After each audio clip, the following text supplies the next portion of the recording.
Amin. Bismillahirrahmanirrahim.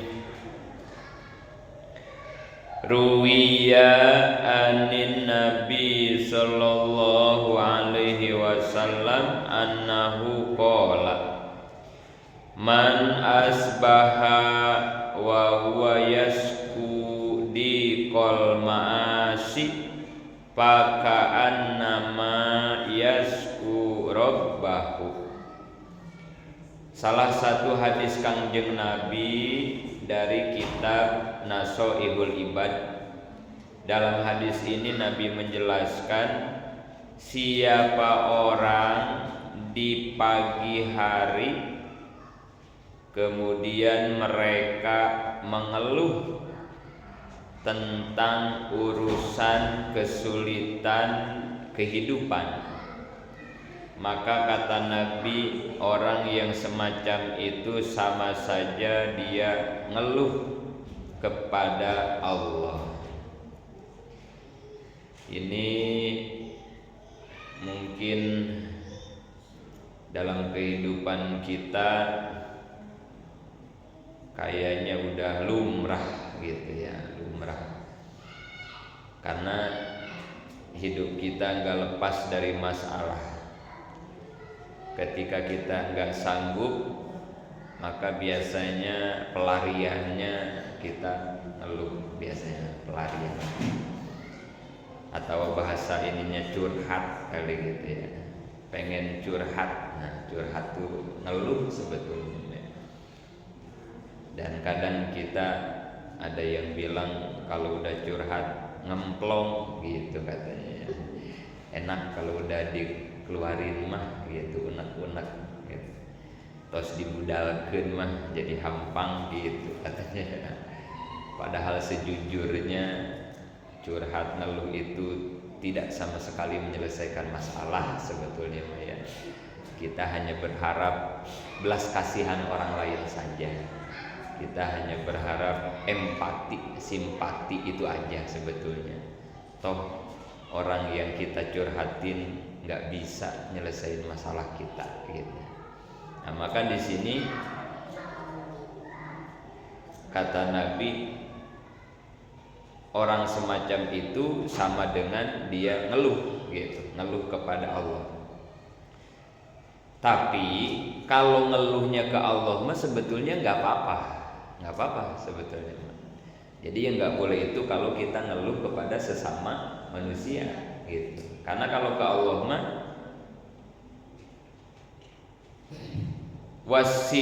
wasikayatu illa ilallah fa innaha min jumlati doa. Karena kalau ngeluhnya ke Allah mah itu sama aja doa, katanya. Nggak apa-apa, sama aja kita ngedoa.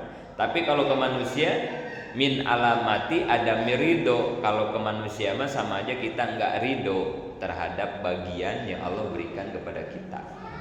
Jadi yang nggak boleh mah ke manusia ya. Tapi kalau ke Allah mah boleh. Bahkan harus ya. Ngeluh mah emang harusnya ke Allah gitu. Seharusnya itu mah ya. Pernah dibahas ya dalam masalah sabar di pengajian sebelumnya, kayaknya pernah disampaikan salah satu tanda orang yang sabar adalah orang yang tidak mengeluh ya, salah satu. Barangkali ada yang ingat ibu-ibu, ada berapa tingkat sabar itu? Tapi udah lama ini kayaknya ngajinya dah. 3 ya. Sabar itu ada 3. Sabar paling bawah orang tidak pernah ngeluh gitu ya. Jadi nggak ngeluh aja itu sabarnya jelek gitu ya. Apalagi kalau sampai ngeluh berarti udah kagak sabar pisan berarti gitu ya. Ada 3, yang paling jeleknya itu adalah tarkus sakwa. Orang sabar itu tidak pernah mengeluh gitu ya. Tidak pernah mengeluh. Tarkus sakwa. Paling rendah-rendahnya sabar gitu ya. Kita kayaknya di kelas ini juga masih banyak yang belum lulus kayaknya gitu ya. Kalau ada masalah kayaknya jempol getek gitu kalau nggak bikin status WA itu ya. pengen aja masalah kita tadi diketahui orang ya, aduh ya. Wabil khusus masalah rumah tangga yang harus dijaga banget itu ya, nomor satu. Masalah rumah tangga, masalah keluarga itu harus dijaga banget itu mah. Jangan sampai orang lain tahu itu mah. Termasuk rumah tangga majelis taklim sama itu juga ya. Ini kan rumah tangga juga, ini keluarga juga ya majelis taklim kita nih. Jangan sekali-kali ngumbar aib masalah rumah tangga majelis taklim kita ke majelis taklim orang lain. Aduh, nanti kehormatan wibawa majelis taklim kita jadi turun ya. Boro-boro orang mau ngaji ke kita akhirnya kan itu ya. Apa? Fatimatu Jahro ini ya. Apaan ngaji di majelis taklim Fatimatu Jahro? Jamaahnya aja sama ketua majelis taklimnya misalnya. Bendaharanya aja sama sekretaris misalnya gitu. Jadi jangan ya, karena ini adalah keluarga kita. Ya, terutama rumah tangga kita dengan suami, maksudnya gitu ya. Jangan. Itu seburuk-buruknya sabar, tidak pernah ngeluh bagaimanapun caranya, gitu ya. Yang kedua, sabar apa itu yang kedua? Nah, itu ridho terhadap takdir, itu rada bagus itu mah ya, ningkat. Sabar yang kedua itu adalah orang yang selalu ridho terhadap takdir ya. Takdir itu apa? Takdir apa takdir? Ketetapan Allah ya. Ini ngaji takdir bukan? Takdir ini kita ngaji ini ya. Ini takdir. Salah satu takdir nih kita ngaji ya. Dan manusia hidup tidak bisa lepas dari takdir Allah, nggak bisa lepas dari ketetapan Allah, nggak bisa. Bisa dilawan takdir Allah, nggak bisa. Makanya orang sabar mah, ya udah, emang kita nggak bisa ngelawan takdir, udah ridho aja gitu ya, ridho. Capek hidup kalau ngelawan takdir, capek kita, banyak kecewa, capek. Orang kita nggak bisa ngelawan takdir, kok takdir mau dilawan kan itu, capek lah. Kayak istri pengen ngelawan suami kan nggak bisa, nggak bisa kan ya. Jajah suami kita lawan, capek. Udah aja dah, pasrah kan itu ya. Udah dah, terima aja dah. Mau mancing ke mau apa ya, terserah aja dah bang. Habis dilawan juga galakan dia kan gitu ya. Udah dah. Kayak begitu ya, ngelawan sesuatu yang kita nggak kuat mah capek gitu. Apalagi ngelawan ketentuan Allah. Maka ya udah, ridho aja udah, terima aja. Itu sabar nomor 2, naik gitu ya.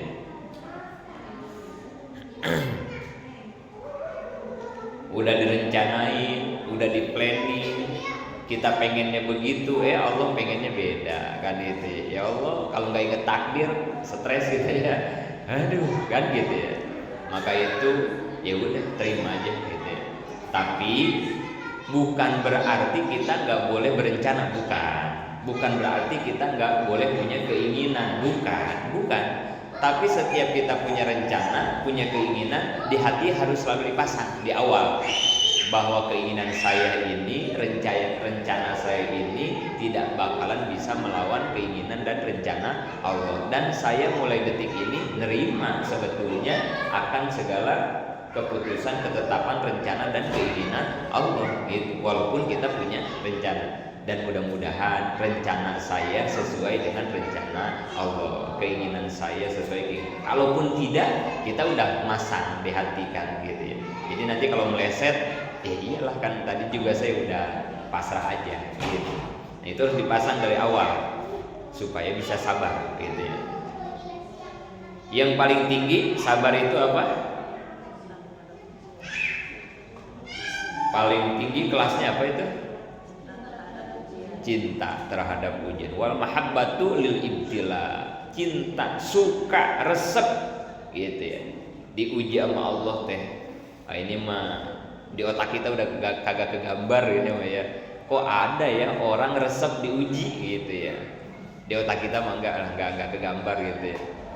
Tanya anak-anak kita, siapa anak kita yang resep ujian kan itu ya, UN kan itu ya, UAS itu, tanya, pasti semuanya stres kan itu ya. Kita sama, diuji mah nggak ada yang resep gitu. Nah ini udah para aulia, para arifin, para anbiya, para mursalin ya. Tapi paling tidak kita tahu teorinya aja dulu ya. Kenapa mereka menyukai ujian, resep diuji? Bahkan dalam satu makalah ulama tasawuf dikatakan urudul paqoti a'yadul muridin. Datangnya berbagai masalah, kesulitan bagi seorang arifin mah itu ibarat hari lebaran. Ya Allah ya. Kita mah bahagia lebaran teh setahun sekali, Idul Fitri doang ya. Arifin mah setiap diuji, setiap dapat masalah, kebayang ya kita ya bahagianya lebaran ya, kerasa gitu ya, ingat kita ya. Mereka bisa begitu ya.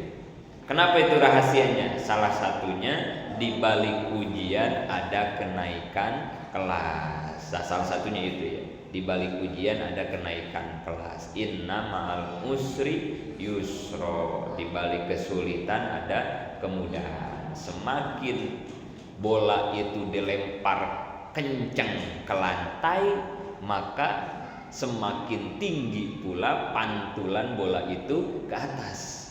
Semakin kita ditekan sama Allah, kalau bisa mah setekan-tekannya, kalau bisa mah ditekan sampai rata dengan tanah, kalau bisa begitu ya, diinjek gitu ya sama Allah, diuji seberat mungkin. Nah nanti berarti kita siap-siap mantulnya juga semakin tinggi gitu.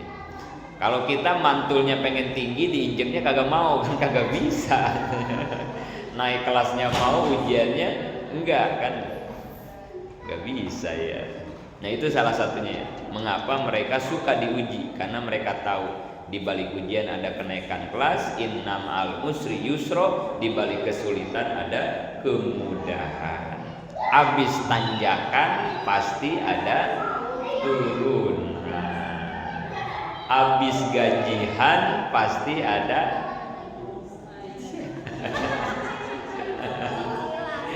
pembayaran. Kemarin sebelum gajian udah dihitung-hitung, ini itu ya. Beres gajian puyeng, aduh, nombok kurang. Aduh ya. Itu ya. Setelah tanjakan pasti ada turunan, setelah kemarau pasti ada hujan, setelah sakit pasti ada sehatnya, setelah bangkrut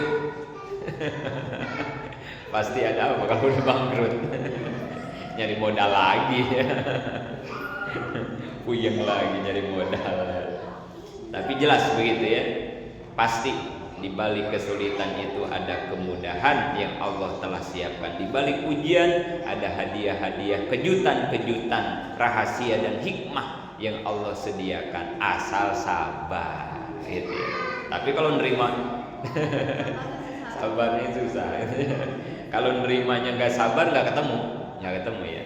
Hikmahnya nggak ketemu, rahasianya nggak ketemu, pelajaran nggak ketemu, hadiahnya nggak. Kalau musibahnya, ujiannya, masalahnya tidak dihadapi dengan sabar, dihadapi ngegerutu, dihadapi mencek orang Tasik ngarasula itu ya, aduh, ngarasula ya.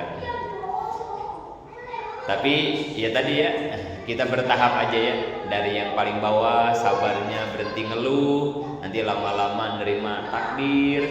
Nah mudah-mudahan ada umur kita bisa sampai di kelas sabar tertinggi. Setiap dapat masalah tuh happy aja gitu ya. La yukallifullahu nafsan illa wus'aha. Gak mungkin Allah ngasih beban ke hambanya di luar kemampuan. Gak mungkin ya Allah, enggak. Saya pasti bisa, saya pasti kuat ya Allah. Enggak mungkin. Wa ma khalaqta hadza batila. Enggak ada takdir Allah yang sia-sia. Saya yakin di balik ini ada kebaikan buat diri saya, buat keluarga saya ya Allah gitu. Itu buat ngobatin hati kita ya kalau lagi begitu dan lagi ada masalah gitu. Nah ini ya, jangan sampai kita ngeluh. Ini serendah-rendahnya sabar kita ya. Nah kemudian dalam hadis ini, dalam hadis lain tapi ya, Kangjeng Nabi pernah memberikan satu amalan, satu doa. Ini kalau ibu-ibu udah dapat ijazahnya alhamdulillah. Kalau belum, nah berarti kita ijazahnya dapat sekarang berarti ya. Ini doa dibaca oleh Nabi Musa ketika Nabi Musa dikejar Firaun. Lagi dikejar Firaun itu ya. Dikejar Firaun terus ke pinggir laut kan ya, sampai ke pinggir laut ya. Mau mundur ke belakang nggak mungkin, tentara Firaun maju ke depan juga lautan ya. Berarti kalau kata kita ini bahasanya udah dalam keadaan apa ini? Maju salah mundur salah, atau disebutnya apa tuh kalau begitu? Kepepet, kejepit. Kejepit, kepepet udah ya. Pernah nggak hidup kita dalam keadaan seperti itu? Sering ya. Maju salah, mundur salah. Itu kepepet. Nah, ini nih. Nabi Musa pernah berdoa ini nih ya, ketika kepepet. Artinya supaya dalam keadaan itu Allah memberikan solusi, jalan keluar ya. Nah, dan nanti jalan keluarnya itu adalah tongkat Nabi Musa bisa membelah. Kita pernah nggak dalam hidup dikasih solusi sehebat Nabi Musa kayak gitu, pernah nggak? Sendok tiba-tiba ya, sendok nih, kita megang sendok ya, dipukulin ke itu tuh, ke piring. Malam-malam lagi lapar ya, untuk piring tiba-tiba sate langsung ya. Ini dompet kosong ya, dompet kosong. Tiba-tiba dibanting ke lantai, langsung berisi uang kan itu ya. Pernah nggak dalam hidup kita dikasih solusi begitu sama Allah? Pernah nggak? Enggak ya, nggak pernah ya. Tapi buat Allah mungkin tidak. Gampang, kan? Tongkat aja bisa dipakai ngebelah laut. Tongkat, kayu ya. Gak usah bikin tol kayak Jokowi, gak usah ya. Pakai tongkat Nabi Musa. Itu udah irasional ya, udah di luar apa disebutnya? Di luar apa? Nurul, di luar nurul bahasanya. Ini di luar nurul kan ini ya, bukan di luar nalar ya. Coba bayangin ya, tongkat kayu bisa ngebelah laut yang menyelamatkan Nabi Musa kan ya. Terus dikejar sama Firaun, kira Firaun mah lautnya disatuin sama Allah ya, sampai mati kan Firaun itu mah ya. Tapi Nabi Musa dan orang yang beriman selamat. Itu solusi dari Allah kan luar biasa ya, di luar nalar kita ya, irasional ya. Buat Allah mudah begitu ya. Mukulin sendok ke piring tiba-tiba langsung ada nasi goreng, itu mudah buat Allah tuh ya. ATM kita diusap 3 kali lalu ada saldonya nolnya 3 digit, mudah buat Allah ya. Mudah gitu. Nah, ini nih doanya ini nih yang dibaca Nabi Musa ya. Ini buat yang lagi kepepet, buat yang lagi ada masalah, kita banyakin doa ini ya. Kali aja ya. Pokoknya mah yang ngedoa aja kita ya. Ini ibu-ibu yang udah tahu, alhamdulillah tinggal diamalin, yang belum kita baca ya. Kita baca bareng ya. Bismillahirrahmanirrahim. Lakal hamdu wa ilaikal mustaka wa antal musta'an wa la haula wa la quwata illa billahil aliyyil azim. Ada yang udah hafal belum? Belum? Tulis aja ya. Saya baca pelan-pelan ya, ditulis. Ini soalnya keren ini, main doa nggak main-main ini kan ya. Ini doa Nabi Musa ini ya. Lakal hamdu. Tulis dulu ya. Lakal hamdu. Artinya jangan lupa biar bacanya lebih mantap. Lakal hamdu itu artinya Allah yang berhak mendapat pujian. Lakal hamdu kayak gitu ya. Kayak alhamdulillah ya. Hanya Allah yang memiliki pujian. Allah yang layak dipuji. Lakal hamdu teh. Kan kalau kita mau ngedoa sunat baca alhamdulillah dulu kan ya. Nah, ini kalimatnya beda. Lakal hamdu. Tambahin, kalau dari guru ditambahin kalimatnya. Wa minkal paroju. Wa minka al paroju. Wa minka al paroju. Wa minkal paroju. Wa minkal paroju. Artinya dari Allah solusi. Wa minkal paroju artinya gitu ya. Solusi hanya bisa didapat dari Allah. Wa minkal paroju. Hanya Allah yang memiliki solusi gitu. Wa minkal paroju. Terus wa ilaikal mustaka. Wa ilaika al mustaka. Sinnya sin gede. Mustaka. Takap al mustaka. Wa ilaika. Wa ilaika al mustaka. Wa ilaikal mustaka dibacanya gitu. Wa ilaikal mustaka. Artinya hanya kepada Allah kita mengeluh. Nah, ini ya. Jadi yang boleh ngeluh mah ke Allah doang gitu ya. Allah lah tempat kita berkeluh kesah. Wa ilaikal mustaka. Jangan sampai kita ngeluh ke manusia, ke makhluk, jangan. Ke Allah. Wa ilaikal mustaka. Terus wa antal musta'an. Wa anta ya. Anta al musta'an make ain. Mus sin kecil, ta'an ain. Wa anta al musta'an. Wa antal musta'an. Wa antal musta'an. Artinya wa antal musta'an, hanya engkau Allah ya, hanya engkau yang bisa menolong. Artinya hanya Allah yang bisa menolong. Wa anta, wahai engkau ya Allah, al musta'an, yang bisa menolong. Wa antal musta'an, hanya engkau yang bisa menolong. Terus tinggal la haula. La haula mah apal ya. Wala haula wala quwata illa billahil aliyil azim. Artinya apa? Tidak ada daya upaya, tidak ada kekuatan kecuali dengan pertolongan Allah yang maha agung. Nah itu ya, la haula wala quwata illa billahil aliyil azim. Tidak ada daya upaya, tidak ada kekuatan kecuali dengan pertolongan Allah yang maha tinggi dan maha agung, al aliyil azim. Ayo bareng. Bismillahirrahmanirrahim. Allahumma lakal hamdu wa minkal paroju wa ilaikal mustaka wa antal musta'an wa la haula wa la quwata illa billahil aliyil azim. Kita baca ya.